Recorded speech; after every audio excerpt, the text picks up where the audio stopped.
Good evening, all of you. And can you please raise the hands if I am clearly audible and visible to you all? I hope that I'm clearly audible and visible to you all.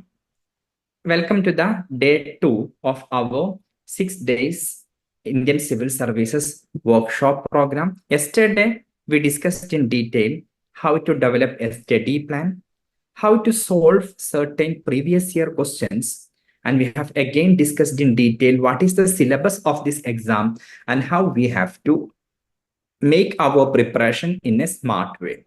From today, we are starting a new series. Different faculties will appear in front of you and they will present in front of you on how to study different subjects specifically. And let us start the session today. Today's session is the subject is Indian economy. In the beginning, I want to ask you all, how is your opinion? What is your opinion on the subject Indian economy? In the school days, you must have studied the economics in certain classes. Is it a good subject for you or not a good subject? Was it a easy subject for you or a tough subject for you?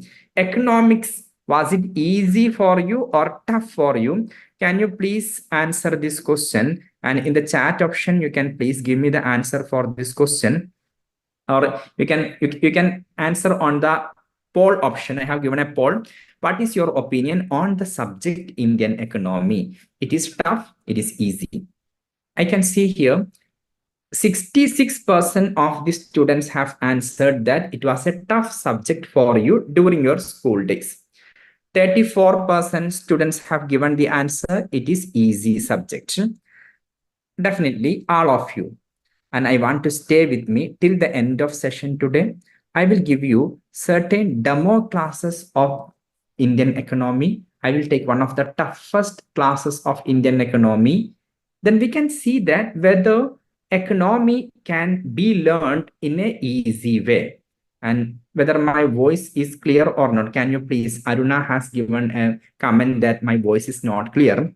Can you please type me in the comment chat option? My audio, is it clear? Yes or no? You can type. All of you, please type. If my audio is clear and Narasimha Nagula tells not, and yes, Gayatri tells yes, Pooja tells yes, and Vasuki voice is clear, and majority are telling the voice is clear, then those students who have a problem in the voice, it might be because of the low network from your side.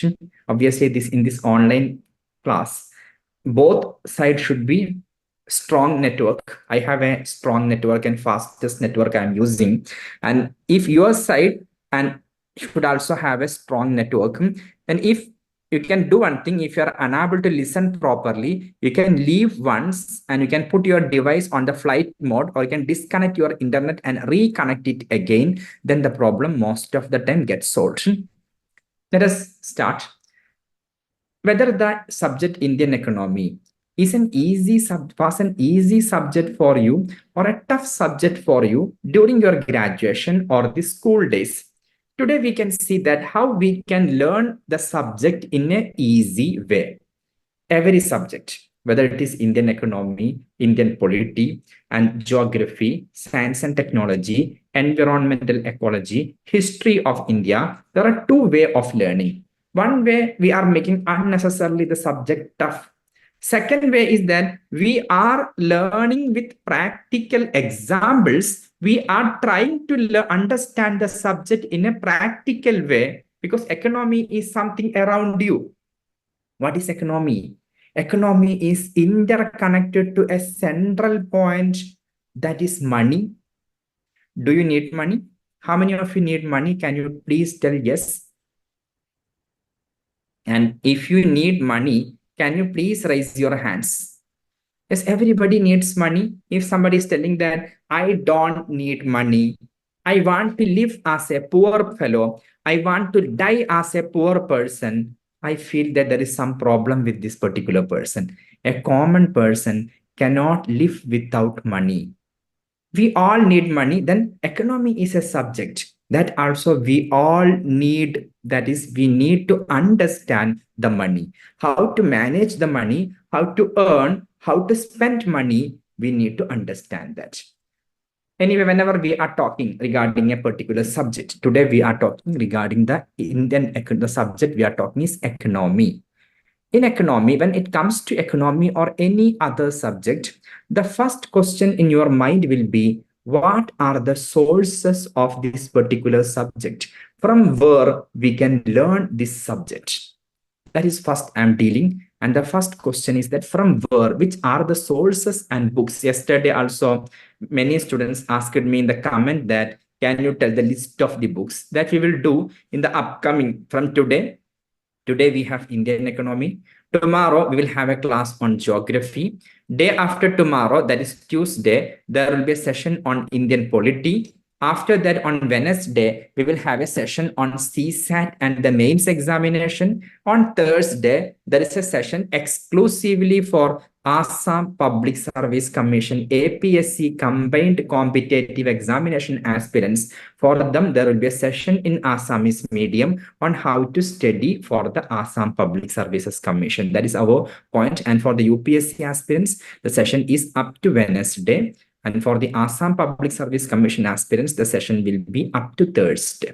Now, here the point is that, and every subject in detail, we will discuss and share with you which are the materials you need to use for that subject. Starting with NCERT. And when you, for the subject Indian economy, we can start with NCERT Economics Class 9. Before class 9, there is no subject economics in NCERT. The first class where the economics starts is class 9. Next one, class 10, Understanding Economic Development class 10. Class 11, Indian Economic Development class 11. Class 12, Introductory Macroeconomics of the class 12. Plus one standard textbook written for civil services, that is Indian Economy by Ramesh Singh. You can purchase the latest edition of Indian Economy written by Ramesh Singh. Multiple Indian economy books are available in the market. For example, Shankar Ganesh Indian Economy, Sanjeev Verma Indian Economy, and again Nitin Singhania Indian Economy. Multiple Indian economy books are available.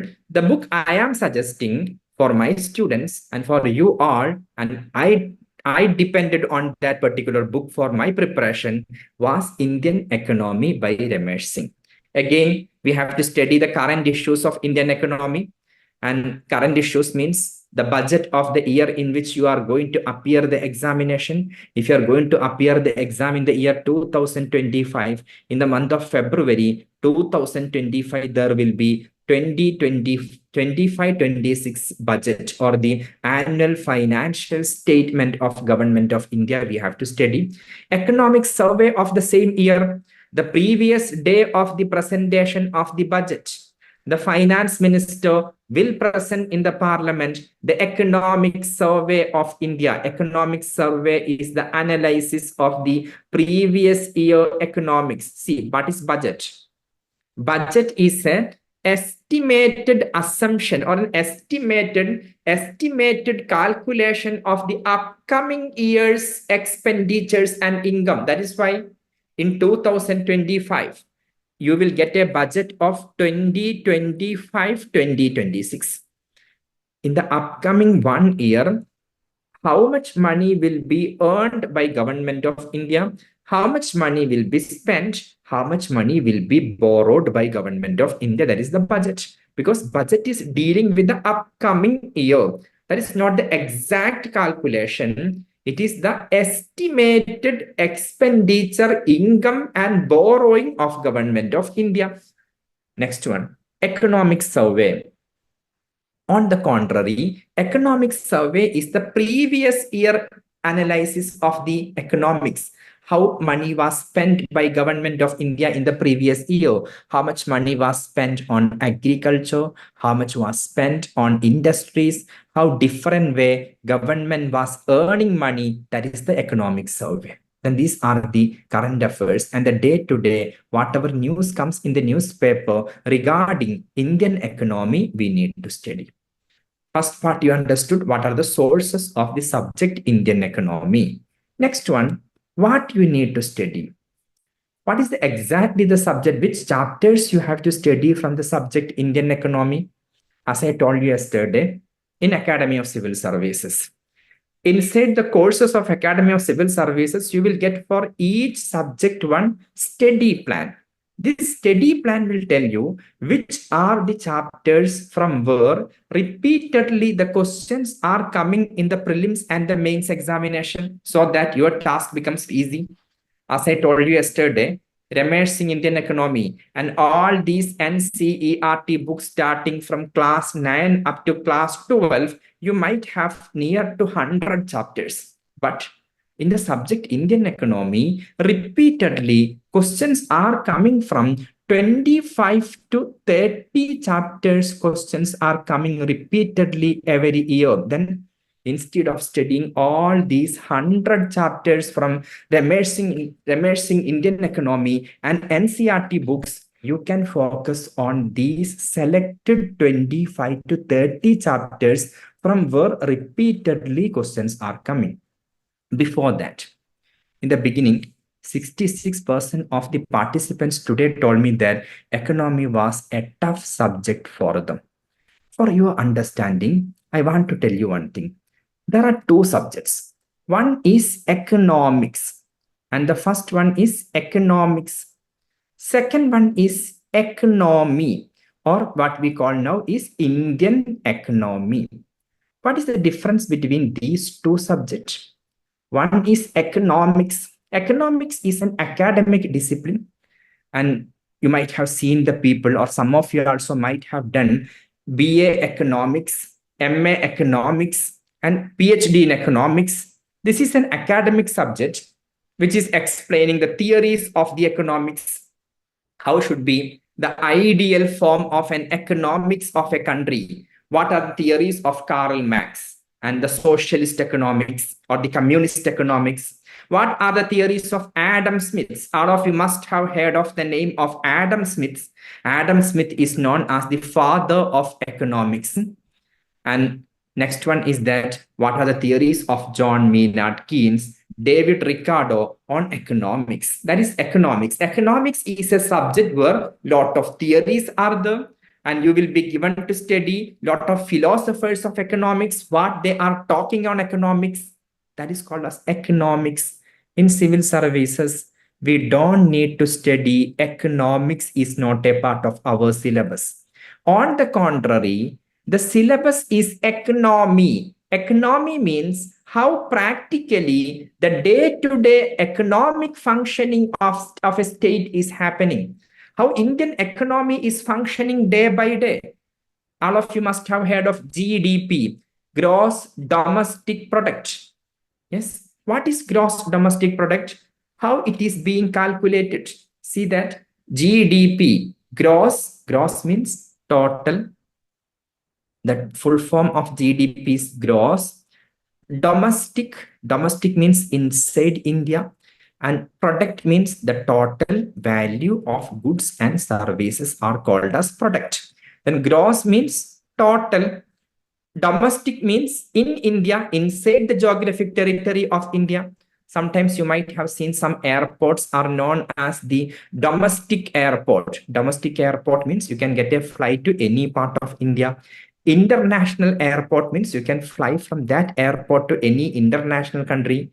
And similarly, gross, total. Domestic means within the geographic territory of India, product. See that the meaning of GDP is that the total value of goods and services produced within the geographic territory of India in one financial year.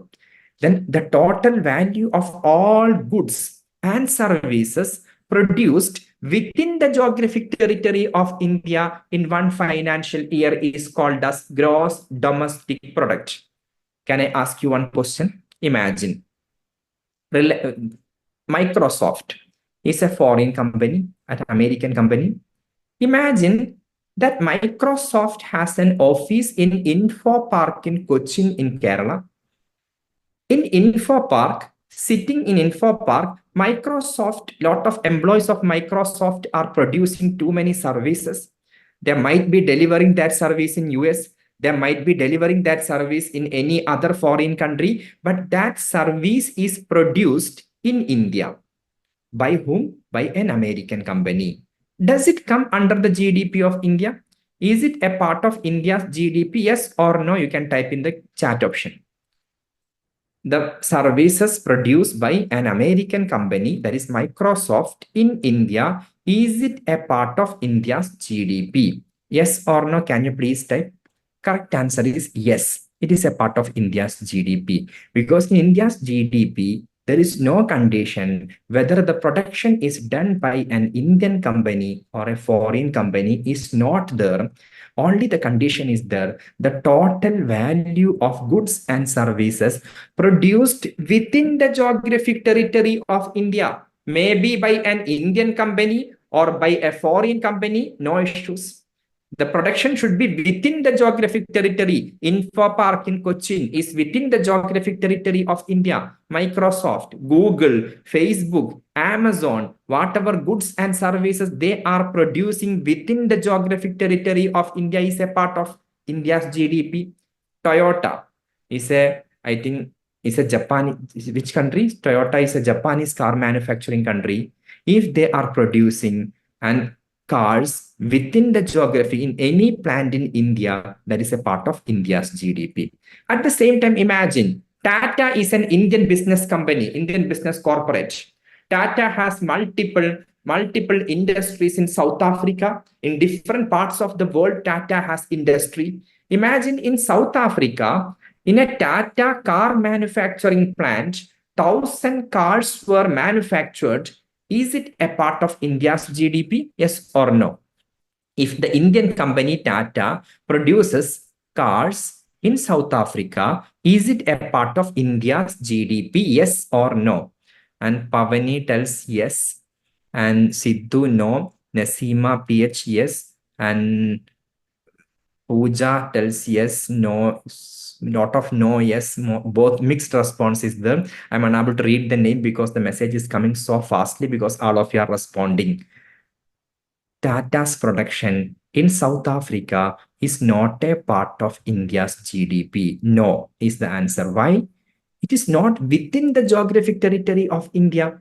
The condition of GDP is that gross domestic product is a total value of goods and services produced within the geographic territory of India. South Africa is not in the geographic territory of India. Whether Tata produces, Reliance produces, Adani produces in South Africa, it is not a part of India's GDP. At the same time, whatever products done by Tata, Adani, Reliance in India is a part of India's GDP. Same way, whatever goods or services produced by Microsoft, Google, Facebook, Amazon, these American companies in India is a part of India's GDP. Then the condition is that we don't care who produce. We care that whether the production is within the domestic territory of India. Domestic means within the geographic territory of India, then total production within the geographical territory of India. Product means maybe goods or services.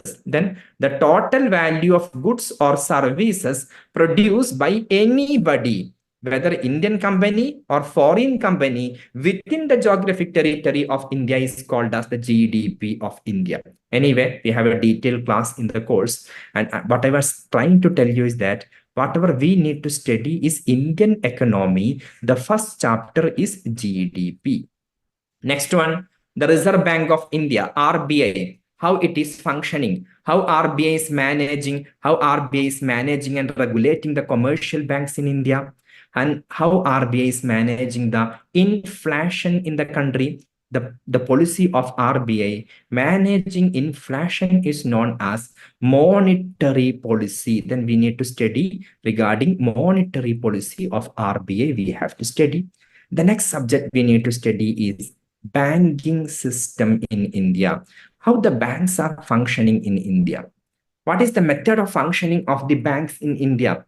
And in how they are deciding how much should be the interest rate on the loan they are providing, how much should be the interest rate for the depositors, how they are deciding, how the banks are making measures for their security. All of you sometimes must have heard of non-performing asset of a bank, NPA. How the non-performing asset happens. Asset means the loan given by the bank is called as asset. When you are taking a loan, you pay the EMI on time, it is called as performing asset. At the same time, imagine Nirav Modi has taken a loan. After taking the loan, he simply disappeared from India. He's not responding to the calls or responding to the request from the bank to repay the loan. That loan becomes non-performing asset. In the newspaper, multiple times you might have seen this term non-performing asset. Then we need to study what is a non-performing asset. What are the mechanisms in India to recover the non-performing assets? Then banking system we have to study. The foreign trade of India. Foreign trade in India includes the export and import, foreign direct investment in India, foreign institutional investment in India. One of the most important part of the foreign trade in India is the exchange rate of Indian currency. Can you please tell me how much is the exchange rate of $1 at present? $1 is equal to 83 rupees. Why it is so? $1 is equal to 83 rupees. Why Indian currency's value is depreciating or Indian currency's value is decreasing? We have to learn. Definitely, this currency exchange rate is an interesting topic. And different countries have different value for their currency. Some countries have very low value. Some countries have very high value. Indian currency is in a medium level. We don't have very high value also. We don't have very low value also, because some countries' currencies are very low exchange rates they have. For example, I did my PhD from Jamia Millia Islamia between 2011 and 2016. I finished in 2016. I started in the year 2011-12. When I started my PhD, that time I had a dream. I wanted to, because for me, the passion was to travel. I was a travel passionate. That time, these YouTubers, solo traveling, and these things were not much popular. For me, I did not want to make video and post in the social media was not my aim. I wanted to experience different parts of India and different parts of the world. I have traveled so far across 17 states in India, and I have traveled in 5 countries in the world also. That time, I had no money, but I wanted to travel. Then I had a dream to go outside India. Every time when I see there is a international conference or international seminar for which the organizers of the seminar will pay your air ticket, accommodation, and visa expenses, I used to apply for them. I was writing the research papers for those international seminars. My aim was I wanted to travel and see the places, and then I can get a chance to go there with my knowledge. And I had no money at that time to manage my journey. I tried multiple times, and initially, almost for 1 year, some 7, 8 research papers I had written for different international conferences, everything got rejected. Finally, it might be my 9th or 10th attempt. My first paper was accepted for an international Youth for Peace conference in Bangkok city in Thailand. Then my first foreign journey was in 2012. In the month of December, I went for the 7 days International Youth for Peace conference in Bangkok city. There were youth from different parts of the world were there. From India, representing India, 3 people were there. I was one boy and 2 other girls, one from Uttarakhand, another from West Bengal were there. In this program, one person from Indonesia, he became a close friend of mine. During the break time, he was coming to me and talking me because he liked the to India and Indonesia. Then he told, you are from India, I am from Indonesia. And he was also a fan of Mahatma Gandhi and other Indian leaders. Then he was talking to me. He wanted to know regarding India and different aspects of India he was talking. Finally, when the program was about to finish, tomorrow is the last day of program. Today evening, he came to my room and he told me that Sanjit, we became very good friends. And so that I want you to remember me even after going back to India. For that, I'm giving a gift. He gifted me one currency of 10,000 Indonesian rupiah. 10,000 Indonesian rupiah currency he gifted me. I took it. After he left my room, I thought I should also give him something back because he has given me one gift and I should give him back one gift. I was feeling that how I will give him some 50 rupees or 100 Indian rupees. He has given me 10,000 Indonesian rupiah currency. That time before demonetization, the highest denomination of Indian currency was 1,000 rupees. But I was not willing to give him 1,000. My 1 month hostel fee was 1,800 rupees. Then 1,000 is more than 15 days hostel fee for me at that point of time. Finally, I thought of searching in Google how much will be the 10,000 Indonesian rupiah. The 10,000 Indonesian currency will be equal to how much Indian rupees. We can also see in Google convert Indonesian rupiah into Indian currency. In Indonesian rupiahs column, you can put 10,000. Convert Indonesian rupiah into Indian currency. Here you can put in Indonesian rupiah 10,000. See how much comes? 50.71 Indian rupees. And during that time in 2012, it was near to some 47 point something Indian rupee. And I asked him that with this Indonesia, how much is the cost of 1 kg onion in Jakarta market? He told me that some 5,000 Indonesian rupiah is the cost of 1 kg onion in Jakarta market.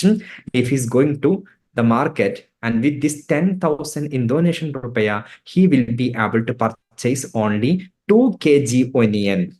Out of curiosity, I asked him how much was your flight ticket to Bangkok City. He told me some 700 million Indonesian rupiah was his flight ticket. Now see that in Indonesia, everybody will be rich. Everybody will have at least some 10,000 rupees in the bank account will be there. Here, can you tell me how many of you have 10,000 rupee in your bank account? And I'm sure that very less number of students will have 10,000 rupees minimum balance in the bank account. But only in number because the currency's value is very less.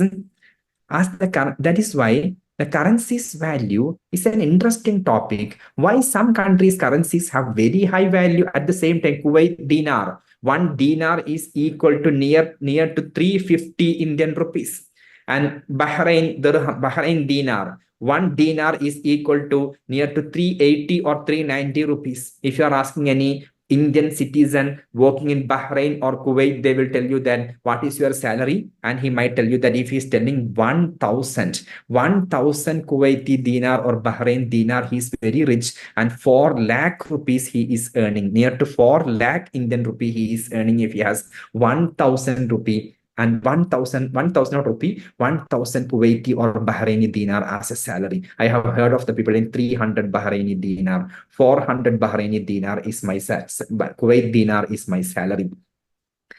Then this is an interesting topic. Why it happens? Definitely, it is a detailed class. I used to take in the classroom for 2 days, 4 hours class on what decides the value of Indian currency. How we can increase. You are going to be a civil servant. You must know how to make Indian currency strong because you are the people to do that tomorrow. You are the people supposed to make Indian currency strong, Indian economy strong.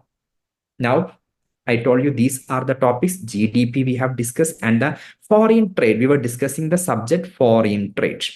Next one, and after foreign trade, and international economic organizations like WTO, World Trade Organization, IMF, International Monetary Fund, and World Bank, and some small organizations like Asia Infrastructure Investment Bank, and another one is BRICS Bank, Brazil, Russia, India, China, South Africa Bank. Then these type of And small and large international economic organizations are also a part of our syllabus. This is what we call practically the subject Indian economy.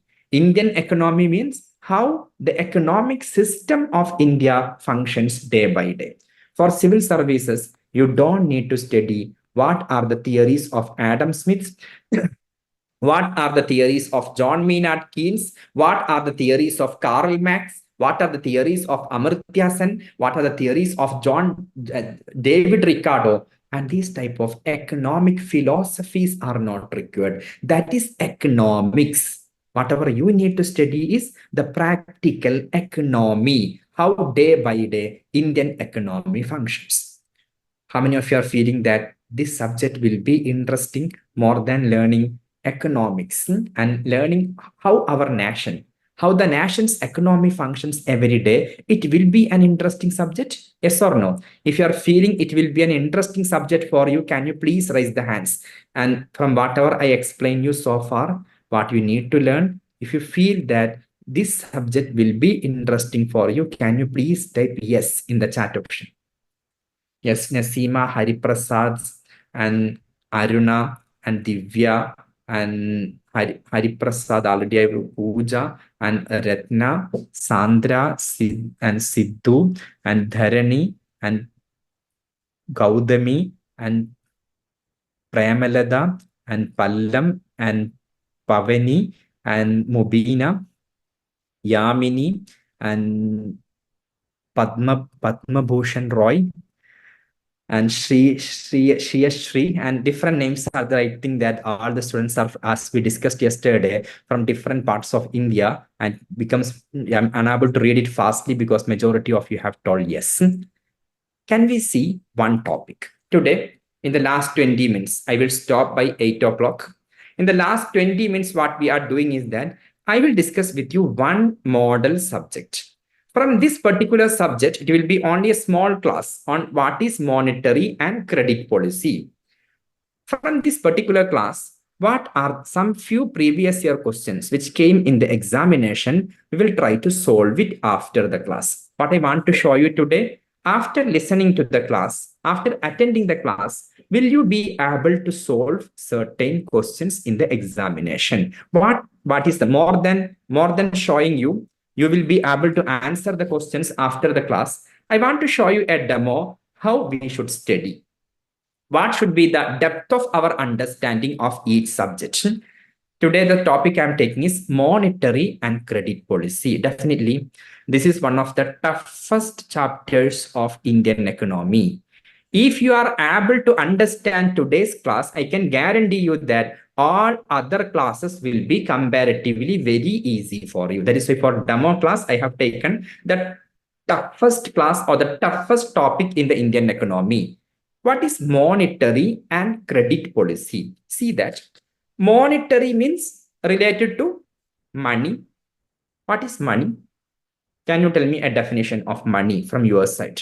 What is money? Any one or two students, at least you can type in the chat option, what is money? Yeah, what is money? Anybody? In between, let me answer. You can type what is money. In between, let me answer the question of Gandhi Manasa. But sir, goods are used for both selling and buying. So as they are buying from India, as per this is sold from India, and it will also comes under our geography. No, we don't care where the goods are purchased, where the goods are sold. GDP is about production, where the goods are produced. By selling and purchasing the goods, economy does not grow much. But by producing the goods, imagine this item, if it is produced in India, then it is helping Indian economy.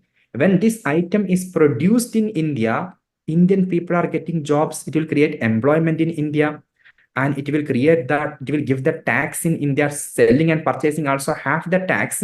But and when this is produced in India, it is really helping Indian economy. Selling and purchasing, multiple items might be imported, sold in India. Multiple items might be exported and sold outside India. More than that, GDP looks where it is produced. Coming to our point, Lot of students have given answer. Medium of exchange for buying and selling, it is correct. It is used as a medium of exchange to buy and sell.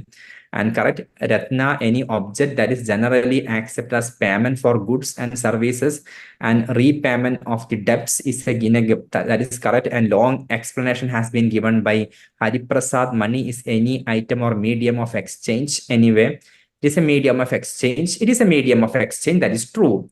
But at the same time, it is the medium of exchange in modern times. Older times, it was barter system. They were exchanging goods each other. Simply, money is something which all of us need.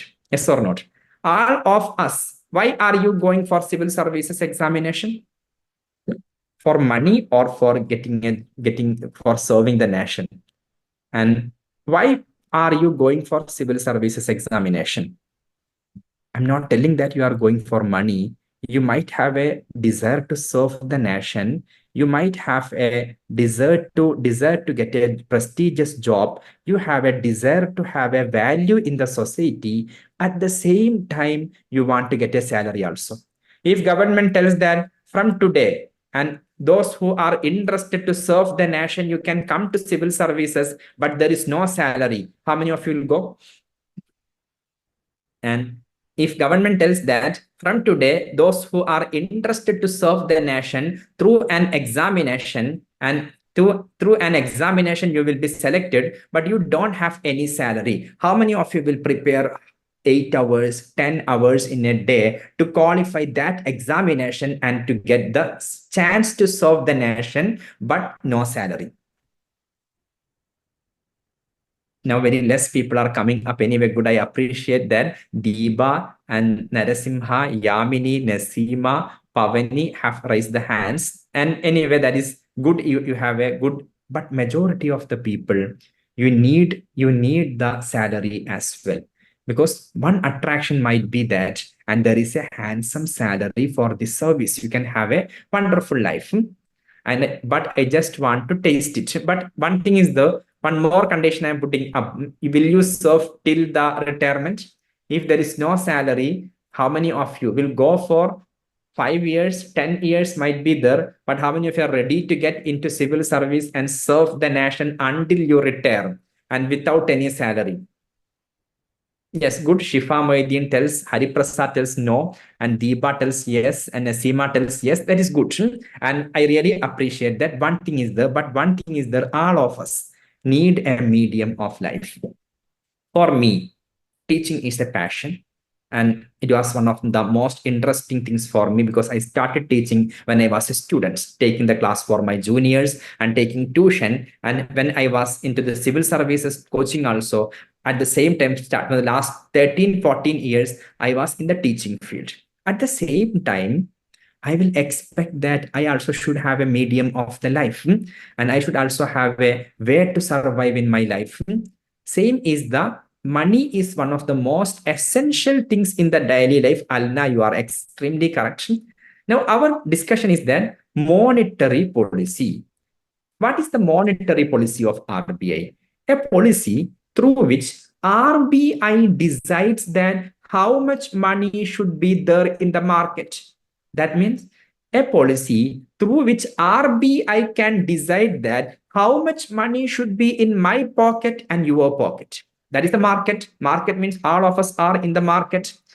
A policy through which monetary and credit policy means that a policy through which or a strategy of influencing movement of money supply and interest rate. RBI is influencing the movement of money supply. How much money is being supplied in the market and interest rate. How much should be the interest rate in the market? RBI is deciding.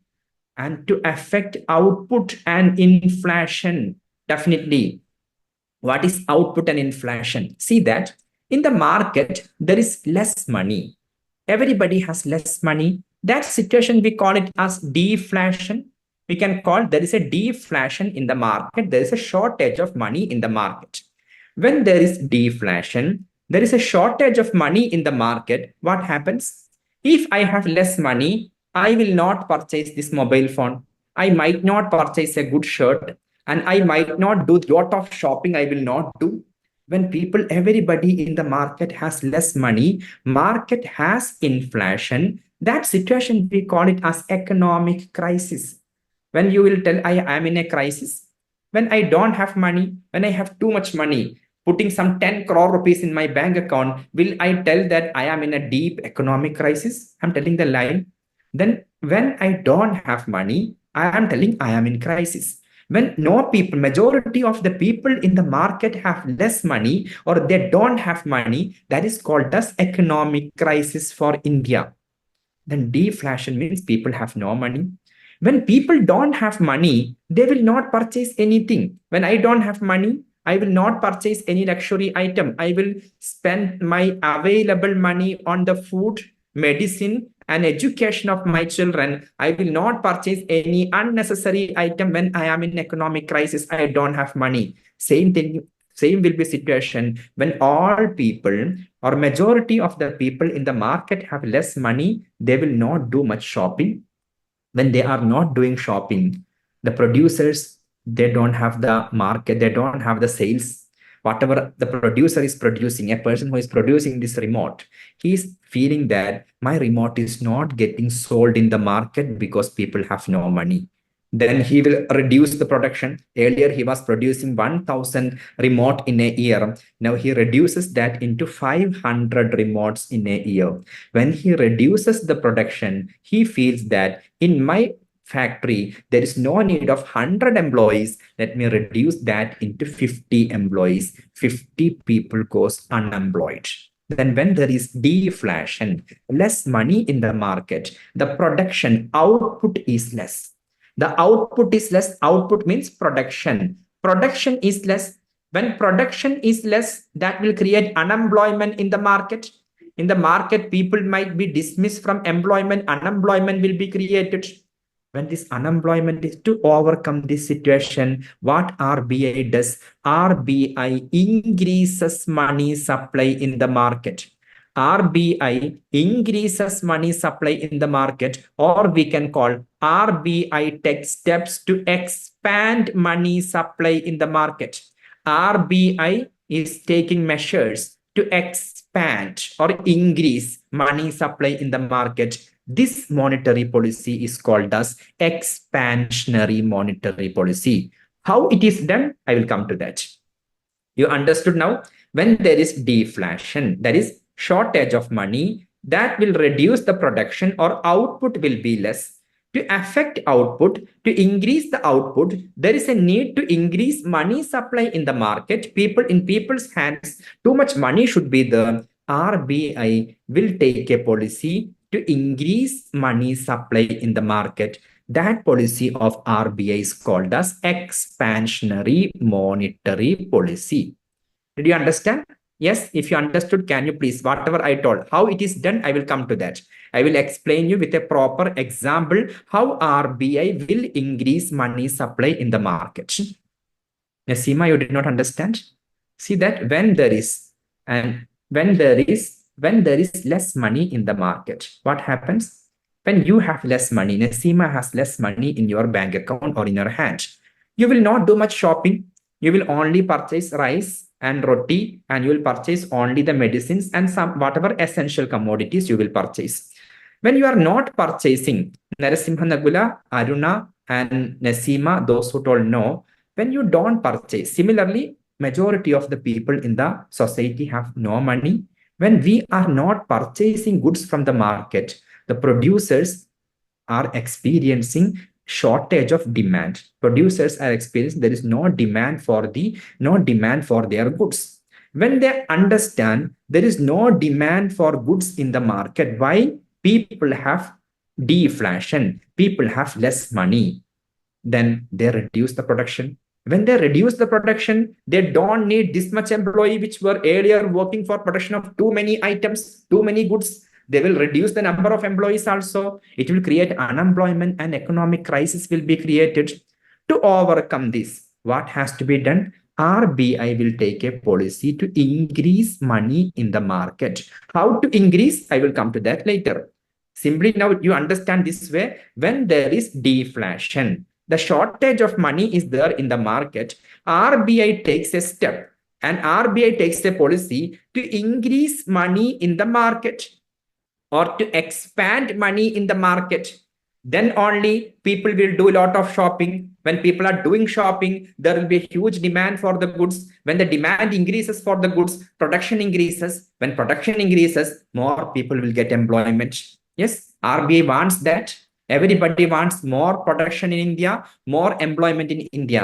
When people have less money, people have economic crisis, production will be less and demand will be less, production will be less, employment will be less. During that situation, RBI takes a policy to increase money supply in the market. That policy is called as expansionary monetary policy. Up to here, I hope everybody understood now. Remaining all doubts you have in your mind, I will solve it in the next example. Next one is then, when there is inflation in the market. What does it mean by inflation?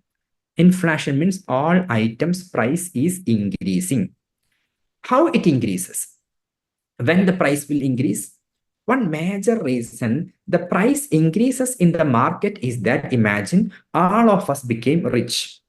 Everybody is able to tomorrow, and government of India has made lot of economic development, and everybody is able to get a job for minimum 1 lakh rupees monthly salary. I am getting 1 lakh. All of you are getting 1 lakh rupees monthly salary. What you will do? Everybody in this classroom, after the salary is credited in the bank account, you will go out for a shopping. You will go to supermarket, you will go to textiles, you will go to jewelry and purchase too many items as per your income. We will purchase. When inflation is there, people are purchasing too many items. Inflation means people have too much money. When too much money is there, everybody is doing lot of shopping. When people are doing lot of shopping, there is a high demand for the goods in the market, and less goods, too much demand is there for the goods. Definitely, when the demand for the goods increases, the price will also increase. When price increases in every society, there will be a poorest of the poor people. They are suffering from the increase in the price. During that time, RBI takes a measure to reduce money in the market to solve the problem of inflation. RBI wants to reduce the money availability in the market. How to reduce it? I will come to that later. Sometimes RBI takes a policy. Dear people, instead of spending money in the market, you please deposit money in the bank account, or you please invest money in some other things instead of spending in the market. When too much money is there, when people are spending that money, inflation happens. Then RBI takes a measure to, or a policy to reduce the money in the market. Reducing money means contracting money. This policy of RBI is called as contractionary monetary policy. Now, how it is possible for RBI? How much money should be there in my pocket? How RBI can decide? This doubt you have, I think. How many of you have that doubt? And how RBI can decide how much money should be there in the market? Is it possible for Reserve Bank of India to decide how much money should be there in my pocket? Is it possible for Reserve Bank of India to decide? Yes, it is possible. How we can see now? One example of this is bank rate. Bank rate means the interest rate. See that the system of Indian banking system or Indian money system lies between three authorities. One is Reserve Bank of India. I'm telling you what is the bank rate now. First one is the Reserve Bank of India. All of you know Reserve Bank of India have the power to print currency. Reserve Bank of India have the power to give the loan. It is a banker of banks. Reserve Bank of India and has too much money, like I have shown you the 2000 currency here. Second one is that commercial banks in India. Commercial banks are Canara Bank, Indian Bank, State Bank of India, Axis Bank, HDFC Bank. These banks we can call that as the commercial banks in India. Next one is market. All of us are a part of market. Shops, buildings, businesses, people are a part of market. Now here the thing is that what is bank rate? Bank rate is an interest rate charged by Reserve Bank of India when commercial banks borrow money from Reserve Bank of India for long term. Long term in the economy means more than 365 days. Imagine one commercial bank, that is Canara Bank. We can take the example of Canara Bank. Canara Bank wants to borrow some money from Reserve Bank of India and for a long term period, that is for more than 1 year. After 2 years or 3 years, money will be repaid or refunded by Canara Bank. If Canara Bank wants to borrow the money from Reserve Bank of India for long term, definitely RBI will not give the money for free. RBI will also charge an interest rate from the Canara Bank. That interest rate is called as bank rate. Now see here, at present, this bank rate is 5.15%.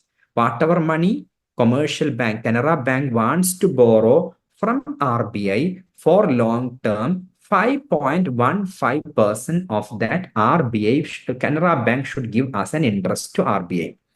Then bank rate is the interest rate charged by commercial banks, interest rate charged by RBI when commercial banks are borrowing money from RBI for long time. Is it correct? Up to here, did you understand? Can you please raise the hands if you understood what is bank rate? Bank rate is simply an interest rate. When commercial banks are borrowing money from RBI, they should pay to RBI. Now you tell me, when there is inflation in the market, imagine when there is inflation in the market, inflation means too much money.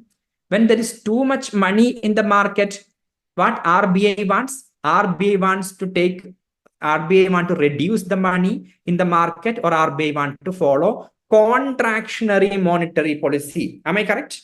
When there is inflation means there is too much money. As there is too much money, people are purchasing too many items. There is high demand for the goods. When demand for the goods increases, the price also increases. Then price is also very high.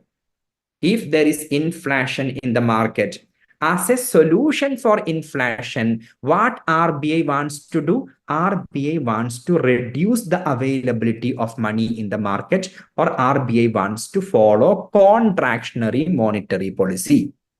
For that, what RBI will do is that, can you tell me, will RBI increase this bank rate or decrease the bank rate? RBI will increase bank rate. For example, bank rate is now 5.15%. If RBI increases that into 6%, then will commercial bank be interested to borrow money from RBI? No. When you will borrow money from a bank?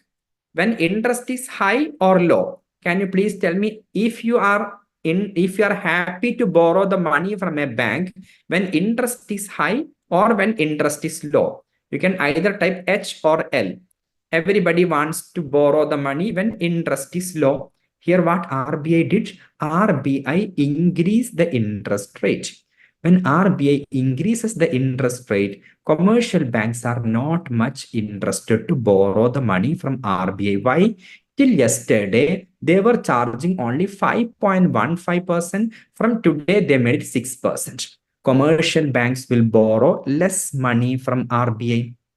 When commercial banks are borrowing less money from RBI, they have less money to give as a loan to people. Because here in the commercial banks, now less money is there. Why less money? RBI increased the interest rate. Then commercial banks are not interested to borrow money from RBI now. Commercial banks have less money. When they have less money, another thing, they are getting money for a higher interest rate from RBI. What they will do? They will increase the interest rate for borrowers also. Then people will not borrow. You will not borrow when interest is high. When you are going to the bank, manager tells that, dear friend, now interest is very high because yesterday RBI has increased the bank rate. Then we have also to increase the interest rate. You will also not borrow the money. That means more money will not be pushed into market. Money will not come from commercial banks. Less money will flow into the market. Second one is that when commercial banks are increasing interest rate for the loans they are giving, they will also increase the interest rate for the deposits the people are making in the commercial banks. Yes or not? Interest rate, when it increases, it will increase all sides. It will increase one side, that commercial banks are increasing the interest rate when people are taking loan from commercial bank. Why? RBI has increased the interest rate. Same way, commercial banks will now tell that RBI has increased the interest rate. That is when overall market interest is very high. Those who want to deposit money in the commercial bank, you will also get a higher interest rate. Tell me, when you will deposit money in a bank, when interest is high or low? When you want to deposit money in the bank, when interest is high or low?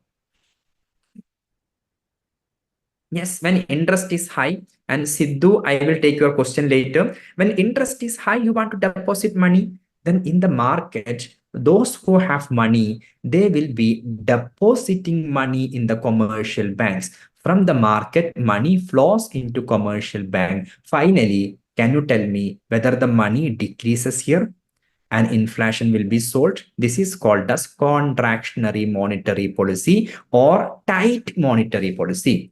What does it mean by tight? When you will tell tight, if I'm asking you, my dear friend, can I borrow from you 1 lakh rupees? Sometimes you might tell, Sajid sir, I am very tight now. That means you don't have money. And when there is inflation, once again, as a solution for inflation, RBI increases the bank rate. When RBI increases the bank rate, commercial banks borrow less money. When commercial banks have less money, definitely they will also increase the interest rate for the loans they are giving. Two reasons. One, they have less money. Definitely, can you please tell me? Imagine I have only 10,000 rupees in my bank account. That time you are coming and asking me, Sajid sir, can I borrow from you 10,000 rupees? I might tell that, my dear friends, I will give you 10,000 rupees, but I have only 10,000 rupees. That is why you should give me some 20% interest, then I will give you the loan. You might agree, might not agree. Now, after few years, we are good friends. Imagine I have 10 crore rupees in my bank account. That day you are coming and telling, Sajid sir, I have an emergency requirement. Can I borrow from you 10,000 rupees? What I will tell?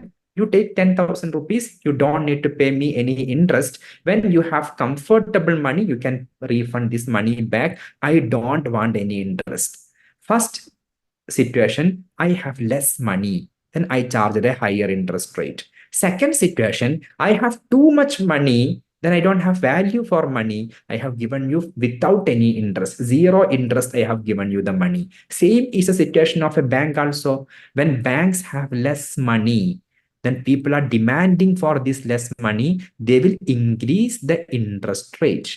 Then banks will also increase interest rate. When banks increase interest rate, people don't borrow money. More money does not flow into market. At the same time, banks will also increase the interest rate for depositors. People will deposit money in the bank. From the market, money will flow into the bank. It will reduce the money availability in the market. It will solve the problem of inflation. This is called as contractionary monetary policy or tight monetary policy. Can you tell me, a contractionary monetary policy or tight monetary policy, RBI will take a contractionary or tight monetary policy during which situation? During inflation or during deflation? Either I or D you can type. RBI will follow tight or contractionary monetary policy during inflation or during deflation. Sandra, you think once again? Sandra's answer is not correct. Others, Pavani, Abhijesh, and Narasimha Nagula, Ashok, Pooja, Sidhu, and K. Nagalakshmi, and Sudhugoni Rashmida, and Sandra, Nasima, everybody is correct. Lot of answers came. Nivas and Nayana, everybody is correct. Inflation, during inflation. Now, just opposite. That is when inflation is there, you know now RBI has a way to reduce money in the market. RBI has a way to contract money in market. This is called as contractionary monetary policy. That means when RBI, once again tell me, when RBI increases the bank rate, what happens in the market? Inside the market, money increases or decreases. When RBI increases the bank rate in the market, eventually money increases or decreases. Yes, everybody is correct. Money decreases. And this is decreasing means money means liquidity. And liquidity means availability of money.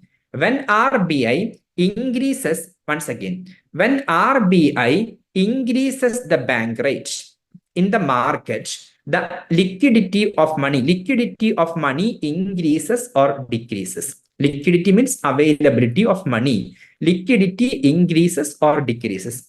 When RBI increases the bank rate, the liquidity of money, the availability of money in the market increases or decreases. Everybody, please. D or I, you can type. Alna, you are correct. Sandra, correct. Pooja, correct.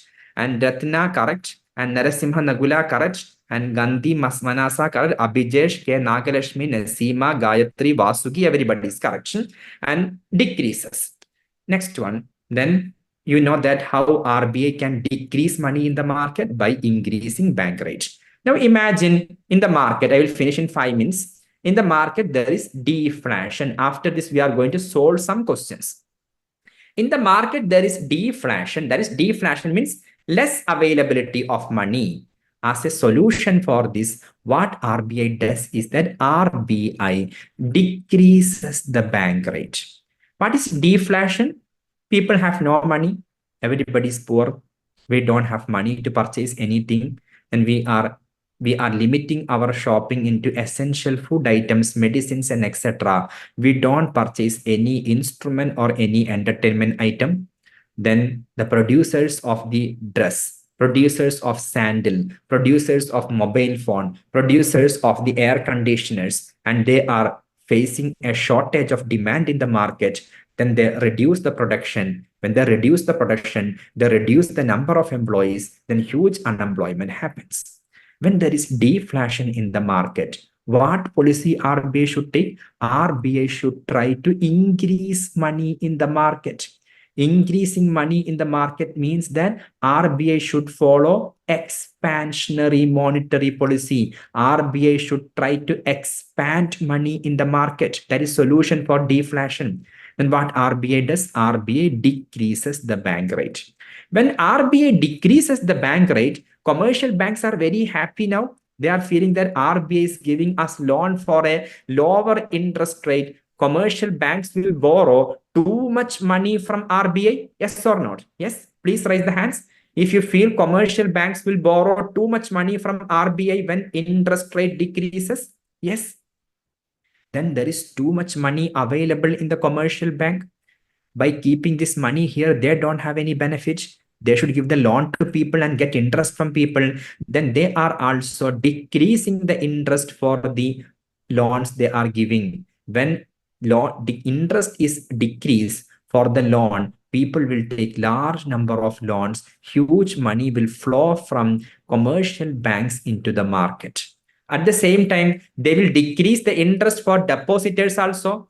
Will you deposit money when interest is less? You will not deposit money. Then the money will not flow from here to market. It will not flow. At the same time, lot of money will flow into the market. That will increase the availability of money in the market. This is called as expansionary monetary policy or easy monetary policy. Earlier one, contractionary and tight. This is expansionary or easy monetary policy. Easy means money is easily made available.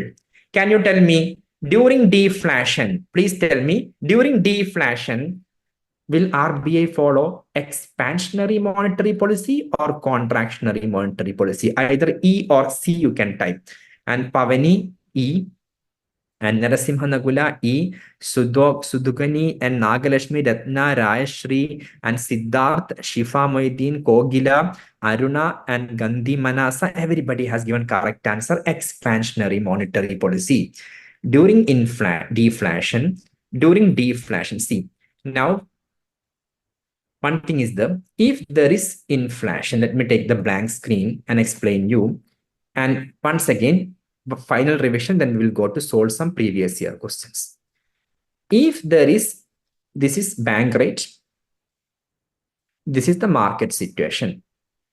Now imagine if there is inflation in the market. As a solution for inflation, will RBI increase the bank rate or decrease the bank rate? If there is inflation in the market, there is too much money is there in the market, then solution is to reduce the money. Will RBI follow? Will increase the bank rate or decrease the bank rate? Narasimha Nagula, Nagalakshmi, Pavani, Gandhi, and Sandra and Aishwarya, Ratna, Siddharth, Kogila. Yes, correct. RBI will increase the bank rate. If there is deflation in the market, as a solution for deflation, will RBI increase the bank rate or decrease the bank rate? There is a deflation, then RBI has to increase money. For increasing money, RBI will decrease bank rate or increase. Pavani, Nayana, Ratna, K. Nagalakshmi, Kogila, Sandra, Pooja, and Ashmita, Abhijesh, Aruna, Narasimha, Gandhi, Masana, everybody is correct. RBI will decrease the bank rate. When RBI increases the bank rate during inflation, this is called as contractionary monetary policy. Yes or not? When RBI increases the bank rate during inflation, that will eventually reduce the availability of money in the market and solve inflation. That is called as contractionary monetary policy. When RBI decreases the bank rate during deflation, that monetary policy is called as contractionary or expansionary. When RBI decreases the bank rate and during a situation of deflation in the market, is it called as contractionary monetary policy or expansionary monetary policy? It is called as Sidhu. You are correct. And Pooja correct, Nayana, Nasima correct, Aruna, everybody is correct. It is called as expansionary monetary policy. This is the first part of, we have taken only one example of monetary policy. Now, as I hope that all of you understood, I will take your questions later. Before that, can you solve this question?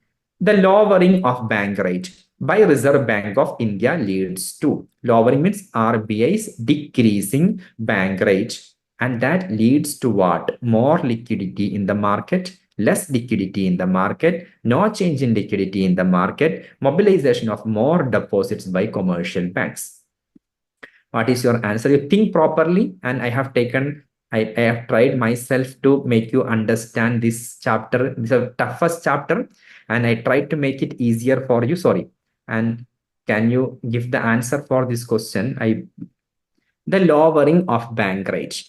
When RBI will reduce the bank rate? During deflation. What is the purpose of reducing? Increase the money supply in the market, or expansionary monetary policy by Reserve Bank of India leads to more liquidity, more availability of money in the market. It will finally, so this is called as expansionary monetary policy. Not less availability, no change in liquidity, no. Mobilization of more deposits, no. When RBI decreases the bank rate, commercial banks also will decrease the deposit interest rates. When commercial banks are decreasing the interest rate for depositors, people will not deposit money. Then mobilization of less deposits will be there. This is also wrong. Option A is correct. One more question. An increase in the bank rate generally indicates that when bank rate is increased, what it indicates? Please think properly. Majority are giving wrong answer. And an increase in the bank rate, what does it mean by increasing bank rate? RBI will follow, RBI will increase the bank rate during inflation. During inflation, what they want to do? They want to reduce the money in the market. Reducing the money in the market is called as what monetary policy? Yes, let's stop. See, an increase in the bank rate. When bank rate is increased, we have taken the example, generally indicates that the market rate of interest is likely to fall, no, likely to increase. When RBI increases the bank rate, commercial banks also will increase the interest rate. That is, the market rate of interest is likely to fall, no, likely to increase. That is wrong. Fall means decrease. Central bank is no longer making loans to commercial banks. No, central bank is ready to give loan to commercial banks for a higher interest rate. Central bank is following an easy monetary policy. When RBI increases the bank rate in the market, money supply will decrease. Decreasing money supply is not called as easy monetary policy. This is also wrong. Central bank is following a tight monetary policy. When RBI increases the bank rate in the market, it will reduce the money. That is called as tight monetary policy. Option D is the correct answer for this question, and 33% of you have given correct answer for this question. I don't know and how many of you are feeling that sometimes you might have made the mistakes, but mistakes sometimes happen because of lack of attention we are giving to the question. Did you enjoy the session and understood the class? Can you please type yes if you enjoyed it and understood the class? Yes, majority are telling yes. Now, finally, I have taken in front of you one of the toughest chapters of Indian economy. After listening to the toughest chapters of Indian economy, what is your opinion now? Whether it is a tough subject, very tough subject, or easy subject? Can you tell me the answer once again? And whether it is a tough subject or the easy subject? 1 minute, let me launch the question once again. The first question I asked, whether this subject is a tough or easy. Narasimha tells it is tough, but did you understand? That is the main thing. Did you understand the chapter or not?